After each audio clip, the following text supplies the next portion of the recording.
Hello guys, welcome back to my YouTube channel. তো আমি জিৎ আবারও এসে গেলাম একটি নতুন নাটকের রিলিজ ডেট নিয়ে। চলুন তাহলে বেশি না ভাটবকে চালু করা যাক এই নাটকের রিলিজ ডেট নিয়ে আলোচনা। তো গাইজ, এই নাটকটির নাম হতে চলেছে মৎস্যকন্যা। মৎস্যকন্যা নাটকটির মধ্যে কাজ করতে চলেছে সাফা কবির আর কায়রুল বাসার।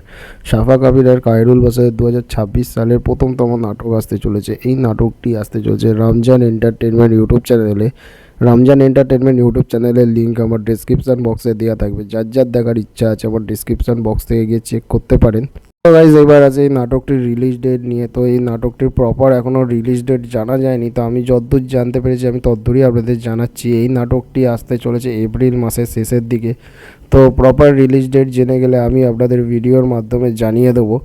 তো গাইজ, আমার ভিডিও যদি আপনাদের ভালো লাগে তো ড্রামা ওয়ান এন্টারটেনমেন্ট ইউটিউব চ্যানেলটিকে সাবস্ক্রাইব করবেন আর ড্রামা ওয়ান এন্টারটেনমেন্ট ইউটিউব চ্যানেলের ফ্যামিলি মেম্বার হয়ে জয়েন করুন। প্রতিবার নতুন নতুন নাটকের রিলিজ ডেট নিয়ে সবার আগে আপনাদের কাছে হাজির হওয়ার দায়িত্ব পুরোপুরি আমার। আপনাদের কিচ্ছু টেনশন করতে হবে না, পুরো দায়িত্ব আপনাদের ভাইয়ের। তো আজকের মতো এটুকুনি থাক, গুড বাই।